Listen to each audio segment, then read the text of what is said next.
How's it going, everyone? Today's video is going to be changing the fluid and filter on my transmission.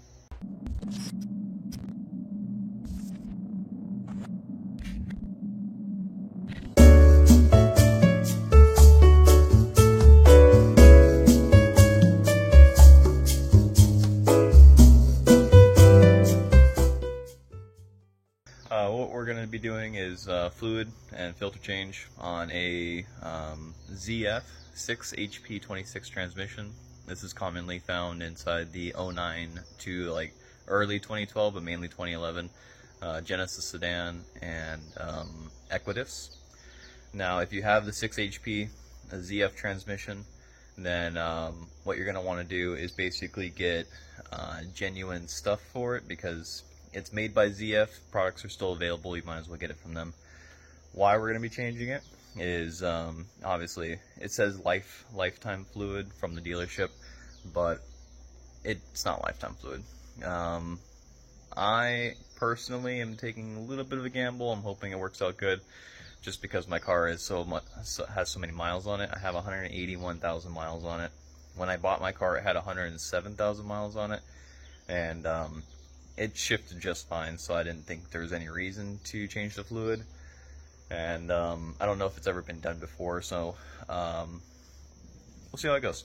Now, what I personally did is I went on ZF's manufacturer website and sourced out all the parts, at least the part numbers, and ordered everything through FCP Euro.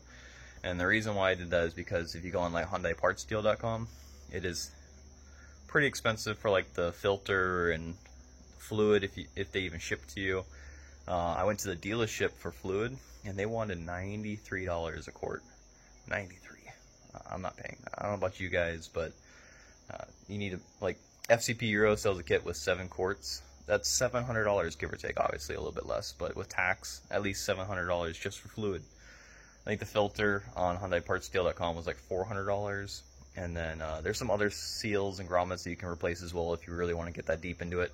I personally am not going to go that deep, just because I don't really want to remove the whole valve body and do like the upper seals and the you know, the little connector seal as well. There's a specialty word for it I can't think of off the top of my head, but FCP Euro does sell a full kit for that if you really want to go that deep. And some people swear by doing that just because apparently like the seals compress over time and allow fluid to leak by, which if you have like that first gear, when you slow it down from second and the first and it kind of like lurches a little bit, I guess that's commonly because like the seal's going bad. But honestly, I mean, if the transmission itself shifts a lot better, then I'm gonna be happy with it, just because it's fine for like small commutes, especially like work and back. I drive probably like 20 miles, maybe 25 each way, and obviously in between it's like 8 to 9 hours before, so the car has plenty of time to cool down,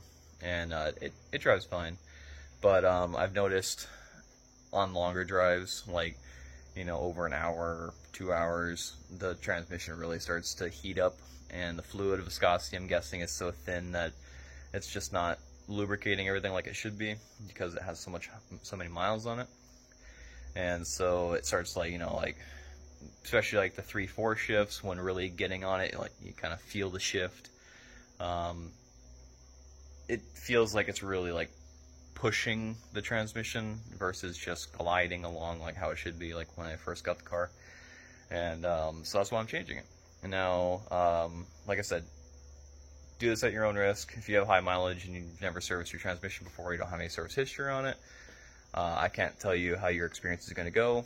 I've done a lot of research on this, and a lot of people say that ZF built a really good transmission, and the highest mileage that I was able to find was 205,000 miles, and someone said that it shifts way better at that mileage when they change the fluid.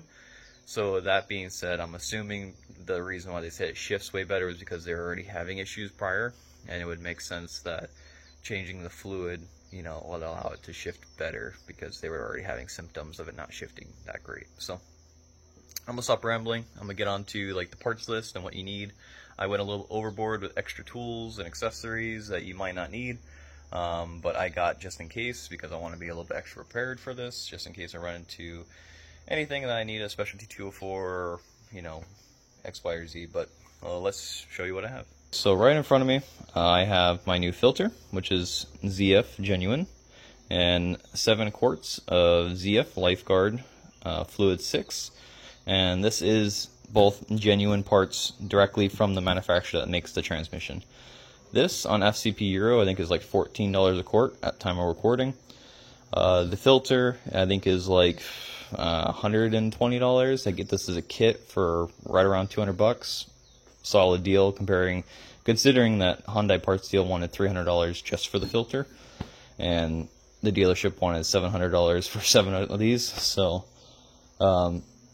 I did go on ZF's website and download the manufacturer interchange list and matched up the numbers on the filter to make sure that, because this is technically made for a BMW and FCP Euro is obviously Euro cars only, so BMW, Aston Martin, Jaguar, they sell parts for, and it's directly from the manufacturer, but obviously they don't have an interchange list on their website to say if it's going to be compatible or not. So that's why I went ahead and went onto the manufacturer's website and downloaded the interchange list and made sure that I could use like a, BMW 525i or 525d or whatever it is in the Genesis, because it's the same part number, it's the same filter design, it's the same fluid. Mechatronic sleeve, that's that special sleeve called, they sell a kit that comes with the sleeve, the electronic sleeve, and like the little gaskets that go above the valve body if you want to drop the valve body, but I'm not doing that. A little peek inside at the new filter. As you can see, it's a plastic filter, just like what's on the car currently. Drain plug is in the center, which is like on the Hyundai Genesis. So sometimes on like the ZF 29, I think it is, the drain plug is going to be like over where like one of these magnets are, and you don't want that filter, you want to make sure it's the one in the center. And again, here's this part number, and proceed at your own risk if you decided to follow along like I am. Just because there's really no videos as to changing the Genesis fluid. There's plenty of videos on, you know, servicing a BMW, Aston Martin, Jaguar, but nothing really pertaining directly to, you know, this transmission in the Genesis. So that's why I'm making this video for you guys, so hopefully make it a little easier on you. Now, it's really sunny all of a sudden, and I don't want this fluid, obviously it shouldn't really matter, but I'm going to put it a little bit further back in the shade just so it stays, you know, nice and cold. But other things you might need: coffee, a little bit of food. Obviously that's a joke, but stay hydrated, or obviously dehydrated. This is the box that it came in. Lots of padding, good stuff. FCP Euro. Shout out to them for hooking it up. And then with the filter comes this basically diagram about the procedure and how to retighten, and you know what the torque specs and everything are. So that's really cool. Here's some of my tools that I got laid out for the job. This might be a little bit overkill, and this is not even all of the tools that I have for this. I also would recommend picking up a set of matching jack stands. That way the car is absolutely level. You don't have to worry about like old jack stands not being square and true and wobbling and being off level. You don't want that. Pick up an oil pan, because you're obviously going to drain fluid, some kind of transfer pump, and that's pretty much all you need at the moment to really get in there to service. As for actually on the transmission, you're going to need these 3 sockets, or hex, or Torx and hex, which are technically Allen keys. A T40 Torx bit, which is, I believe, for the screws that go around the pan. M8, which I believe is for the fill plug, and M10, which is the drain plug. I believe these two are not mixed up. It might be switched, but always crack your fill plug first before cracking your drain plug, because if you crack your drain plug loose and you lose all your fluid and you can't take your fill plug out, you're going to have a bad day. So don't do that. And this is another fluid pump that I have. I'm going to try to screw that on there if it'll work, and hopefully that'll work so I can just squeeze it into the transmission. And I'll go over all the procedures and everything well with you, just to make sure, you know, it goes smoothly for you if you're trying to follow along. A couple of videos I watched, some people recommend having a impact driver type to take out the bolts surrounding the transmission filter. And for that, I also did pick up a bit adapter to 3/8, which is also on the drain plug, but it'll click in here so I can use these T40 bits on here. So I think the little bit of burst will crack all the screws loose so I can take them out. Yeah. Other things you might want: torque wrench. I have this 1/2-inch torque wrench, and I also have a 1/4-inch torque wrench because some foot-pounds are different than others, and I don't know if this one goes low enough for some of the torque specs that are on the transmission, but we'll see, and I'll cover that when I get there. Again, I'm going to stop rambling on. I'm going to jack the car up as high as I can, get underneath there, and start doing the servicing. Alright, so the car is up on jack stands, all four, in the jack spots where they should be. Some of you might be wondering how I get my car on 4 jack stands. Typically what I like to do is I jack it up on the pinch seam a little bit in front of the door handle, which is like the center point in my opinion. And once the car's high enough, I just put it on the jack stands and lower it down. This is where it should be, right in the center, on all 4. I set it to 5 clicks high because I think that's tall enough for me to get underneath there comfortably.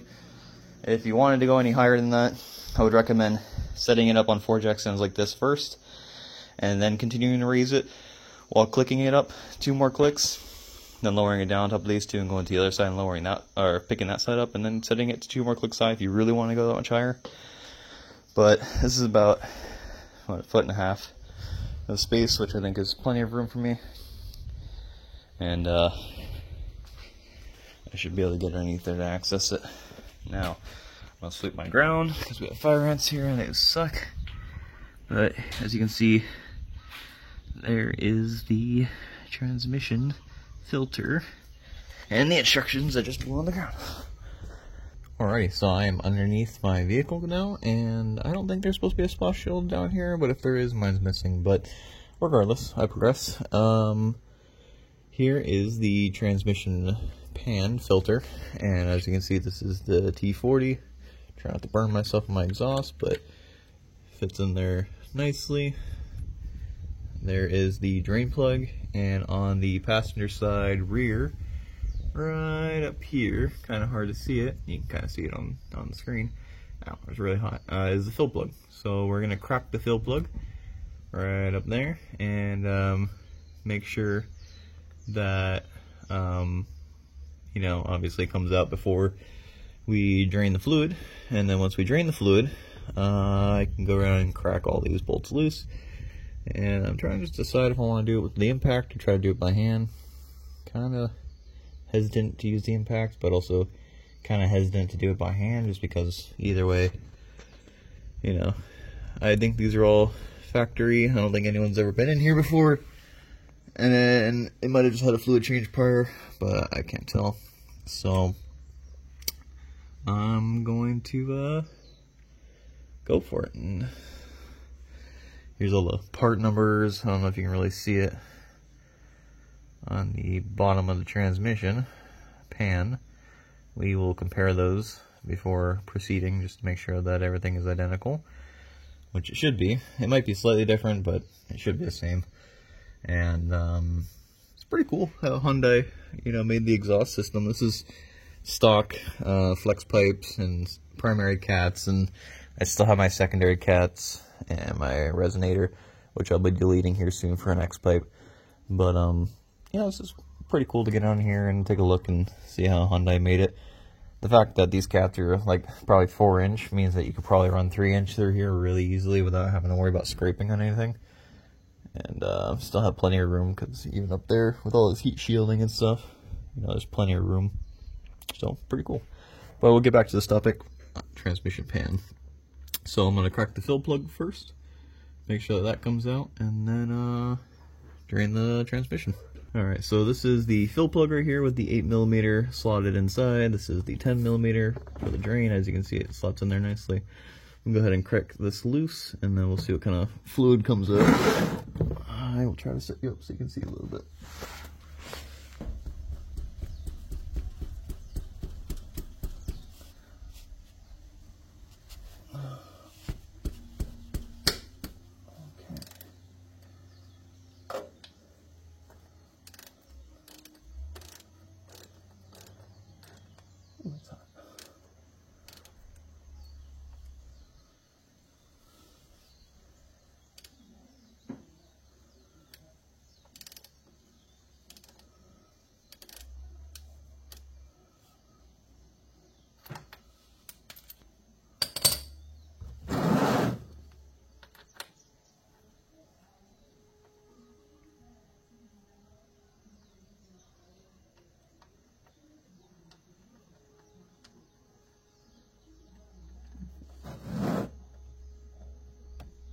Well, it's actually not as bad of a color as I thought it was. Yeah? No, it's like a nice brown, but it's not black. Yeah. So I'm happy. If it was black, something would be black. Yeah, well, It should turn black. Not all that. Yeah, I'll take what I can get. right. I'm sure it's thin too. It's thinned out compared to what it was when they put it in that transmission. Yeah, that's probably the big thing about it. When you change it, it might shift that when it gets hot. Because if it's that old, it's breaking down just like oil. Yeah, if it's got no viscosity, then Underneath. it's not going to lubricate anything. Not like it was, it's thinned out. When y'all change that greasing, your dad's transmission in the truck. Yeah. What did it look like? His oil or his transmission fluid? Transmission. Alright, it was black. Well, the stuff you put in there is black dark too, wasn't it? The new stuff? No, it was golden. Was it gold? Maybe a little red, but yeah.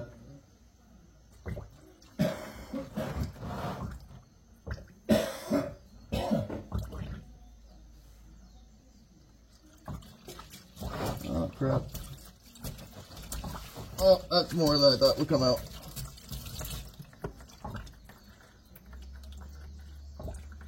You'd have got one in a piece of cardboard in his house. Yeah, We probably. could have used that one right there. I got another one there. But it's too late now. That's what they make gas for. Yeah, I'll clean it up.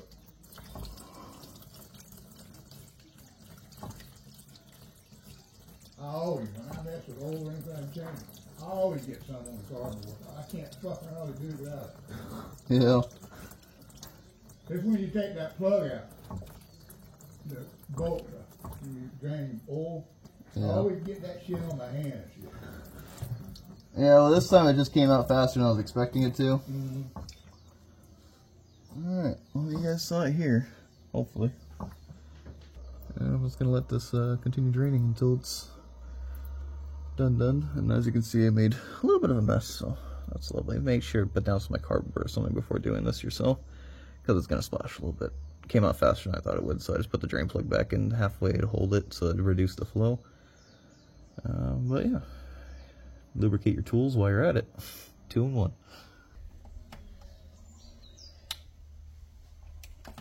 Looking nice.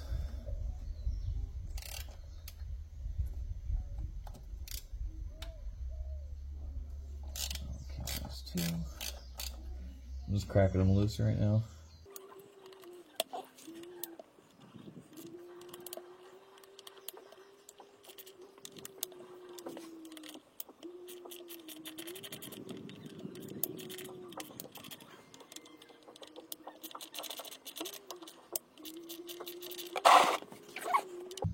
It's a good idea to leave the corner ones in, like the very corners. That way when you take out all the surrounding ones, the pan just doesn't fall. You can kind of put your hand up here and take the corner ones out and lower it down slowly. I'll just break them all loose. I'll come back with my drill and just take all these out.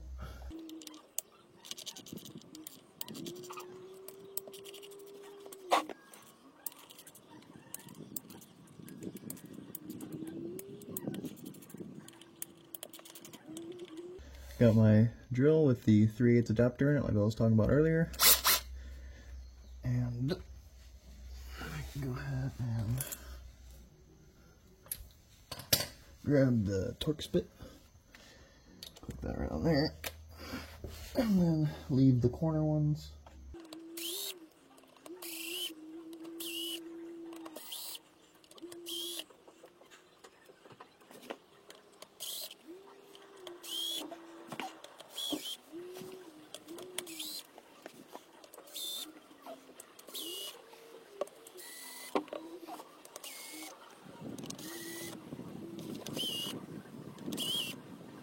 So, jack is underneath there. It's not actually pressing up on it. It's just sitting against it. That way, when I take out the last bolts, I can lower it down.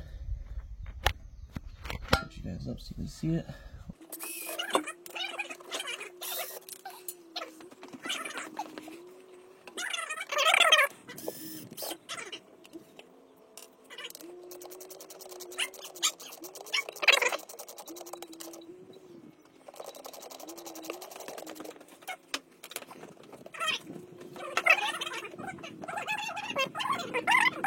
Lower what? On the other side of the car, the jack. Yeah. If you could just lower it slowly. It just unscrews like the other one? Yep, so left to turn it down. Yeah. No need jack, just lower. Just a little bit, huh? Yeah, just slowly.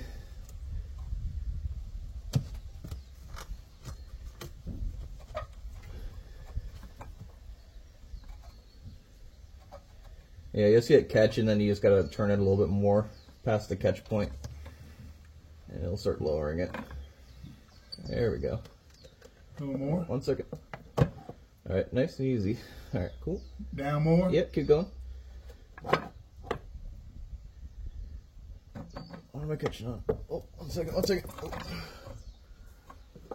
Oh, okay, nice and easy. Back down again, huh? Yep. Can't Okay. see shit, so you gotta tell me. No, you're good. Just keep going down. Alright. More? Right there's good. Appreciate it, thank you. We are looking at inside the pan here, drained all the fluid out. I do have some material on these magnets, as you can see. They are kinda caked up a little bit. I don't see any like big shavings or anything, it's just a lot of material. I don't know.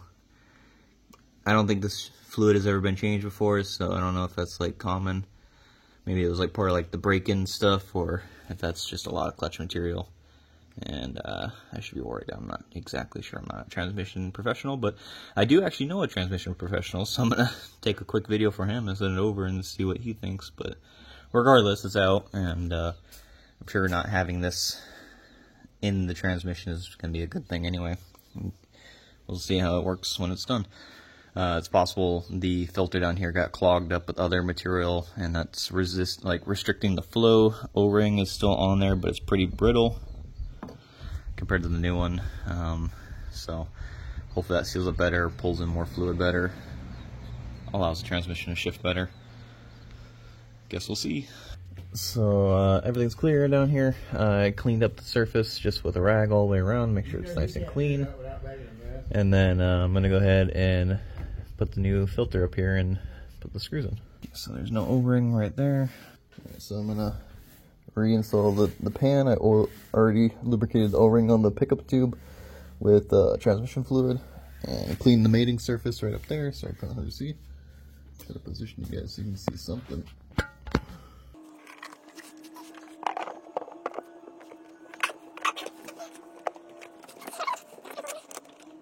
Obviously, you don't want to tighten it. You're just trying to get it to hold the pan up.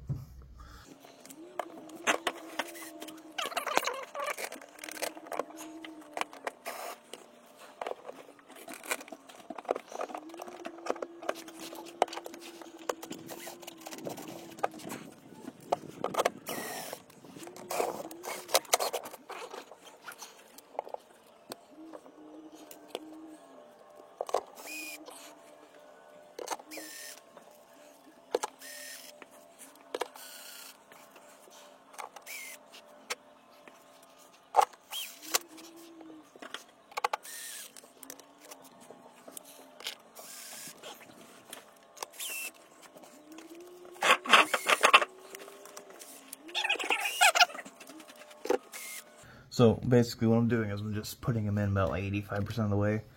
And they're not actually like pressing against the pan really, it's just holding the pan up. I'm just doing this so that I don't have to spend as much time turning them all the way in before they even actually start tightening onto the pan. But I'm going to still follow the standard tightening procedures and which order they go in and how much foot-pounds that they go to. Don't want to over torque anything.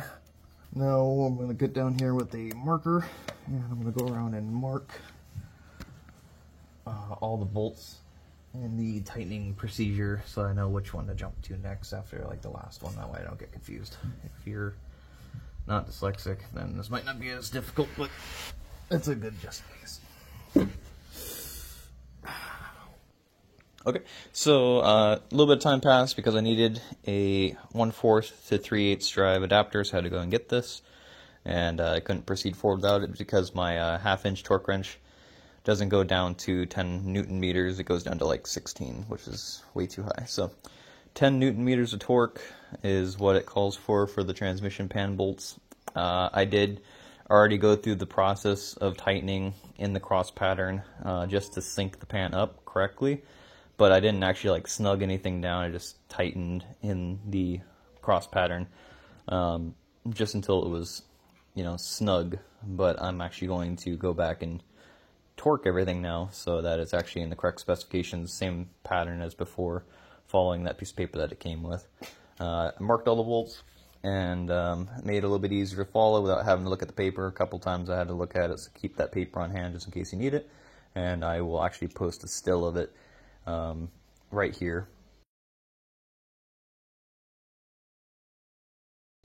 in case you need it. So make sure it's on Tighten, 10 Newton meters of torque. Put your T40 Torx bit on here and follow the procedures. I will try to set you guys up so you can see.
Okay.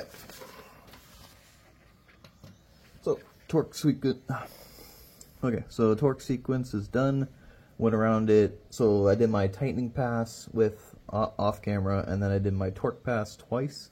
Just make sure I got everything snug, and the pan should be nicely seated up there. And we can go ahead and begin to start filling the fluid until it streams out. Once it starts streaming out, put the fill plug in, and then we'll go through the actual in-car procedures.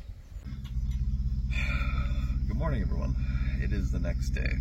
Now, you're probably wondering what happened.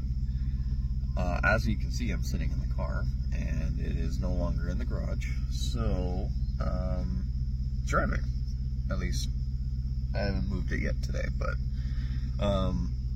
last thing you saw was probably me putting fluid in the transmission, I believe, if not tightening up the pan. And it kind of got a lot more complicated really quickly right after that. And basically, Hyundai, or ZF, I should say, ZF, not Hyundai, recommends that you take the vehicle for a drive first to warm up the transmission before draining the fluid. Now, I did that, and I drove it for probably like 50 miles. I drove it to like town and back for me, and that's too far. If you're gonna do this service, drive it like 5 miles maybe, turn around, take it back, and put it on, you know, your jack stands or lift if you have a lift, and then drain the fluid. Now, when you drain the fluid, just leave it alone for like a couple hours. Just do something else. Basically, what you're waiting on is the transmission to cool down between 30 and 50 degrees, which is basically like ice cold for this vehicle, like the transmission. I put fluid in, and I realized when I started the car to shift from like park to reverse to neutral to drive and then back all the way up, you put each gear 5 seconds and then go all the way back up, and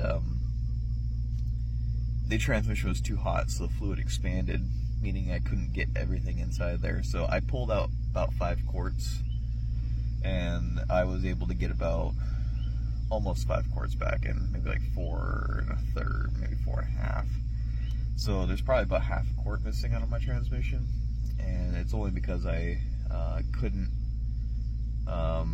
well, I got about 4 1/2 in, but I think I need to drive the car more and then let it sit overnight, and then in the morning when it's cold again, after I drove it the previous day, check the fluid again. I don't have the opportunity to check the fluid again today, so it's going to be a little bit before I'm able to check the fluid. I am going to check the fluid again, but as of right now, I drove the car. It drove, in my opinion, a lot better, smoother. Shifts were a lot cleaner, and that's awesome. It was a really big, like, worrisome thing because of my mileage, and you know, I'm happy I was able to get out of the garage and, you know, drive around. So I'll give you guys an update once you know, I keep driving it around and check the fluid again, and we'll go from there. I realized I never actually covered how I'm checking the transmission temperature, and to do that, I'm using a Foxwell scanner. Foxwell is a really good company that offers like dealer level type scanners, and I got like one of the more like entry level ones. It's not like the super basic one, but it's not like the full tablet scanner, and it allows for, you know, specific module monitoring, like transmissions, and, you know, like the transmission module, and access of the transmission temperature. It also allows you to activate certain tests, like you can turn the fan on when the vehicle's off, and turn the lights on, turn different things on and whatever, and test certain features. But if you're interested in what it looks like, it looks pretty much like this guy right here. Let me zoom around for you. So this is the scanner. As you can see, transmission is sitting about 35 degrees, and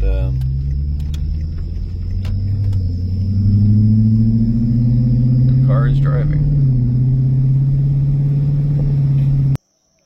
Alrighty guys, so it is a different day than what you probably saw last. I believe what you saw last was me putting fluid in, or maybe me just tightening up all the bolts on the transmission pan itself. But basically what ended up happening was that I drained, I think, about like 5 1/2 quarts, and I could only fit like 2 1/2 after I put the new pan back on.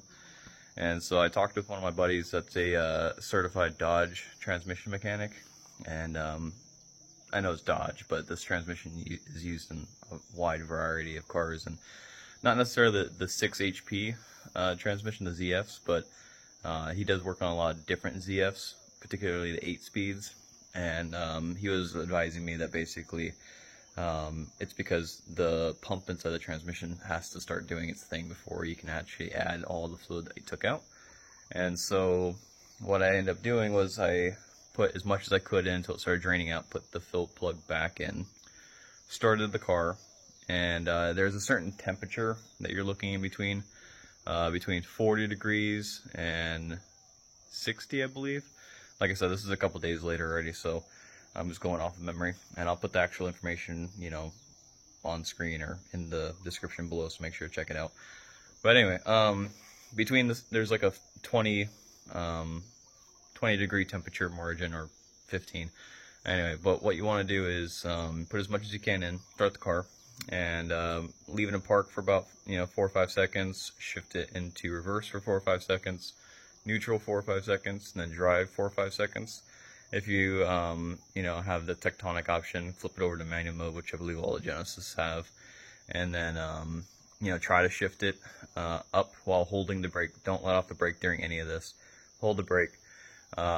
My transmission only let me shift up to second, but I've seen some let them shift up to third. So if you can shift in the third, that's even better, but if you can only shift to second, that's fine. And then flip it back in the drive, 3 to 5 seconds, neutral 3 to 5 seconds, reverse 3 to 5 seconds, and then park 3 to 5 seconds. Leave the vehicle running, get underneath there between that temperature margin, which you'll need some kind of OBD2 tool or IR temperature gun to read the temperature on the transmission. Personally, I'm using this Foxwell scanner right here, and it connects to my OBD2. This is a dealer level scanner that's pretty affordable, and it goes only like $400 or $500. They do sell better options, but that's the entry level one that does pretty much all the dealer stuff that you need it to do beyond resetting and flashing the ECU. That one doesn't do it, but I think the next ones are capable. I don't really need that, so I just got that option. But main thing it has is the temperature readout for the fluid temperature. And once you know your temperature, go ahead and get underneath there and try to keep adding fluid. And now a little bit of an issue I ran into is I drove the car a lot before I did the service, and the temperature was already like really hot. Plus I did it on a hot day. So alright, so ideally you'd want to do this on like a colder day, and you want to start super early in the morning because it's going to take a while if you're going to change out your fluid and your transmission pan. But take it for a short drive, get it through all the gears, bring it back in, put it on jack stands, level it out, and then go ahead and drain all the fluid, take your pan off, and then once you get everything back together, like new pan and everything on, just go ahead and leave the car for a couple hours at least, because you can try putting some fluid in, but like I said, you can only get about maybe 3 quarts in. I got about 2.5, 3, and I drained 5.5. So basically, once you get the new pan in, put as much fluid as you can in. You can start the car, shift it through all the gears, turn the car off, let it sit for a couple hours until you're within that range of temperature, because the fluid expands and you want to make sure you're in that temperature so you can keep adding fluid in. But once the car cools down to that range, you can go ahead and start back up, shift through all the gears for 5 seconds, put it all the way back up in the park, get underneath there and put the fluid in as necessary. And that's what I did. So it seems to be okay. I'm pretty sure I'm about half a quart low, and it does shift better in a lot of different scenarios. Third gear has always been my weak gear, since I usually always drive in third gear, since I don't really have a highway over here too much to really accelerate. I typically cruise third, so third is probably my most used gear, and it's noticeable a little bit still. But what I'm going to be doing is topping off the fluid today. When it's at that heat range, start it up, shift through all the gears for 5 seconds, put it back in park, car running. Obviously don't let the wheels spin or anything, and then top off the fluid. But addition to that, I'm also going to be adding a transmission cooler, because I noticed after I've changed my fluid, even though I'm pretty sure it's still a half quart low, about 45 minutes into my drive, maybe an hour, I could definitely tell the transmission gets some heat into it, and then it starts getting a little bit more sloppy than it should be. And I have my OBD2 tool reading the entire time to see what temperature it really fluctuates at. And my fluid gets a little hot. It gets like anywhere between, you know, 90 to like 115 degrees Celsius, which is, you know, technically within range, but it's hot. And it's not extremely hot here in Hawaii. It's just like 80 degrees ambient temperature outside. So, you know, if it ever gets to like a really hot day, like 90 something, it's gonna probably get even hotter in the transmission. So, preventative measures, I'm gonna add a transmission cooler. I have one right here, and I'll show you guys the install of that as well. But topping off the fluid, adding the cooler would probably be the best bang for the buck, especially since, you know, the mileage on the vehicle is at like 82,000 now. So I've driven it a little bit since I've changed the fluid, and like I said, I can just tell it when it's getting a little warm, just because the shifting gets a little slower and the response isn't always there.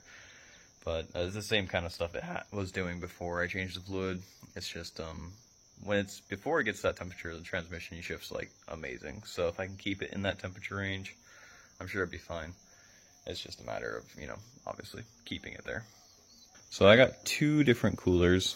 I have these, well, they're both Hayden transmission coolers. This is the one I'm going to be trying to install, which is the 516. You can pick these up online. You can pick them up at O'Reilly's. And then this is a smaller one, which is a 403. I got two different sizes because I wasn't sure exactly what I could fit. And preferably I like to run this one. Apparently this is like extremely overkill, but you know, the more cooling the better in my mind. So I'm gonna try to run this one because I'll actually take them out of the box and compare them. Like this one is like, you know, 1/4 the size compared to like this one's actually almost the entire size of the box. So this is a, you know, high performance transmission cooler. You can run these on race cars. You can run them on heavy duty trucks. You can run them on, I think it's all the way up to a Class A motorhome. So it puts you in perspective of how kind of overkill this thing is. That's why I'm going to be running it, just to make sure I can keep those temperatures even lower.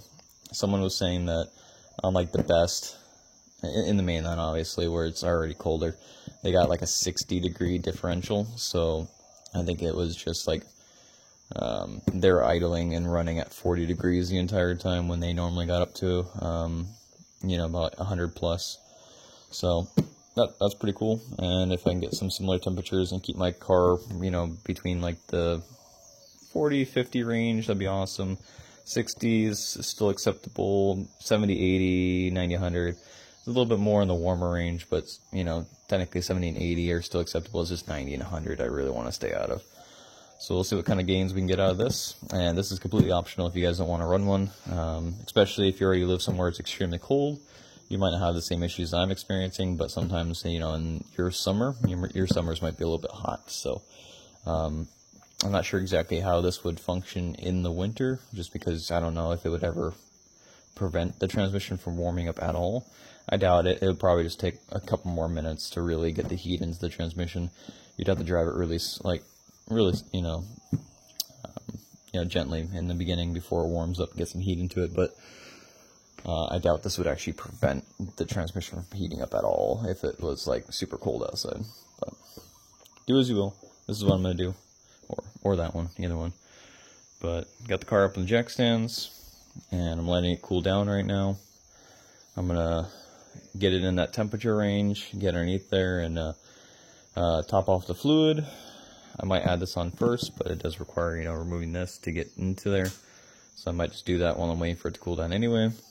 Pop this thing in, and then obviously purge the lines and everything, make sure there's no crap in it. I do have some special cooler clean, which I believe is actually like the name of it, and you purge the entire thing to get any like debris or manufacturer like shavings out of this before you try adding it in. That way you don't have any contaminants getting into your transmission. So I'm gonna purge this thing out and let it dry, and then I will actually connect one side to the transmission line from the radiator. I'm daisy chaining it, so I'm still using the factory radiator, which adds heat initially to warm up the transmission. It's going to go from the transmission to the radiator cooler, and then from the radiator into this cooler, and then back to the transmission. So I would think I'd see a pretty good gain in performance as for like cooling capability. Like I said, it is going to take a lot longer to warm up in the morning, but that's fine. Especially if, like I said, you guys live in somewhere that's extremely cold. But I'm gonna stop rambling. I am gonna, once I have one side connected, fill the other side with transmission fluid before I connect it to avoid, too big of an air pocket, and that way the transmission pump can pull it through quickly. And then, once that's going, I'll probably check the fluid again just to make sure it's right on point, and see how it does. As you can see, I got a lot of progress done. Quick guide on taking the bumper off. 2 8mm bolts on each side holding the corners, and you just pop it, and then obviously there's 2 10s, and then that little splash guard or top panel thing you have to take off. It just has a couple push clips and 2 10mm bolts. Take that out. You can lower it down. I have it hooked on with a bungee cable. You don't have to take your splash shield off if you don't want to. You can just let it hang. Make sure there's no tension on your fog lights or anything like that. But now that you're at this stage, remove your air intake. So, your air box right here has the 2 10s, 1 10 over there. Top intake, 10mm bolt over here, 10mm bolt right here. Take the PCV hose off. You can pull this out of the way. And then as you look down here, you can see that these are your transmission cooler lines. So these are what I'm going to be messing with. Really actually just one of them. I have to slide it off of, I think this one is the inlet and this is outlet. So I have to tap into the outlet. I'll verify that this is the outlet and let you guys know for sure. But tap into the outlet and run it in line with the cooler, and then put a little barb fitting on this. You could technically go a little bit further down and unhook it down there. I'm just going to try to do a double barb fitting right here and tap into it that way. Okay, so inside my particular kit, I just opened it and this is what it came with. A little bit of hose, some screw-on barb fittings for the cooler. These are your radiator condenser attachment clamps. It just slides through with little backings. And this is most likely how we're going to attach ours as well. If not, I have some other ideas, but move this stuff out of the way. Has some instructions. Basically, keep away from sharp edges, hot exhaust pipes, manifolds, and or points of wear. Don't kink the hose or bend it tightly. Cooler should be mounted at least 1 inch from fans and 6 inches from exhaust manifold. When mounted AC condenser radiator, foam pads must be placed in between so it doesn't cause the condenser or radiator leak. Do not over tighten hose clamps. Tighten only until rubber protrudes level. With slot in the hose clamps, over tighten. You'll get all these instructions too. I'm gonna, glance over them as well just to make sure, everything is going good. And it does come with the foam pad as well in the kit. So here is the cooler itself, and as you can see, I think it's pretty nice. It's already painted, which I like. The other one instead of the smaller box is just silver, which would kind of stick out a little bit more. I'm not really trying to go for the noticeable look. Kind of just want this to be nice and clean. And yeah, so this is the condenser. As you can see, nice fins. It has multiple rows of cooling, and it has the twist-on fittings with the barbs that get screwed on. So these guys rotate. This one rotates. Now this is the cooler clean I was mentioning. This is transmission cooler line flush, and this is a very important step because if you look in here, you can see there's just crap inside there. And that's like paint from when they painted it, or like powder coat or whatever it is, and manufactured debris that gets stuck inside of here. So this is going to allow us to purge all this crap out, and it's not water based, so you don't have to worry about adding any kind of hydration to your transmission, because obviously you don't want water in your transmission fluid. It evaporates just like brake clean, but it's better than brake clean for this situation because it doesn't leave any residues. It doesn't have any chemicals that stick around and blend with your transmission fluid. This literally evaporates into nothing, kind of like rubbing alcohol. But this is what's recommended for any kind of transmission service. So either you're doing a new transmission or a rebuilt one or a used, like an existing one. This is highly recommended to flush out any lines and hoses before you connect anything. That way, in case there's any debris, you're not adding that into your transmission. Okay, so progress update. I have the cooler kind of mocked in how I want it. It didn't fit perfectly over here because it would have pinched off the connections up here at the top, and I needed to just fish it through right there anyway. So what I ended up doing is I used those foam pads that they supplied, and I put them on top of this radiator bracket right here on the front. And then I used the supplied, like, I guess you can call them like kind of zip ties, not zip ties, but like core ties, I should say, or cooler ties, and fished them through the back and just pulled them in. So this thing is solid. Got the hoses to hold up as well. I'm gonna zip tie a couple places to stop anything from vibrating, moving around, or chafing anything, because it is kind of tight right here on top of the condenser. So I might put some padding on top of the very corner of the condenser and zip tie these together up here so that it can't rub on anything. And yeah, I might put another zip tie right here and right here just to hold it forward so it doesn't like flex side to side, because there's a little bit of jiggle in it, but it's not like crazy. It is pretty like solid in there, but more rigidity, and just so it doesn't vibrate and cause any noises or rub through anything. That's pretty much my main concern. But this is how I have it mocked up. So this is going to be your feed line and then the return line. So the return line is going to tie into this line at the bottom, and then the feed line is going to come right off of the radiator right here and then go loop into the top right here. So this has to loop around and connect right there, and this one right here has to connect down there. So that technically it goes through the radiator first, because the radiator also uses coolant, but it's only good for initial warm-ups. Once the transmission is technically up to operating temperature, all you're doing is, as you continue driving the engine, it heat soaks the coolant, and then the coolant heat soaks the transmission fluid. So when the transmission fluid comes through the radiator, I want it to also go through this cooler as well, daisy chain. So that warm fluid, so hot from the transmission to warm through the radiator, and then warm fluid through this cooler, hopefully cold, back to the transmission. So that's the game plan. That's how I'm going to route it, and I'll give you guys an update once I continue going forward with it. Alright, so this is what it looks like with the cooler installed. Walk around to the front. Yes, there's a couple zip ties on it. Just the one right here to hold it level. Zoom out a little bit. Got the 3 main holds on it. The one zip tie just to make sure it's level. Got your feed and return. And then here I had to do some adapting because apparently the hose that they gave me is slightly smaller than the barbs that the radiator used. So you had to adapt it. To adapt it, I used these barb fittings. I unfortunately don't have a size for you guys, but I'll try to link it below if I remember.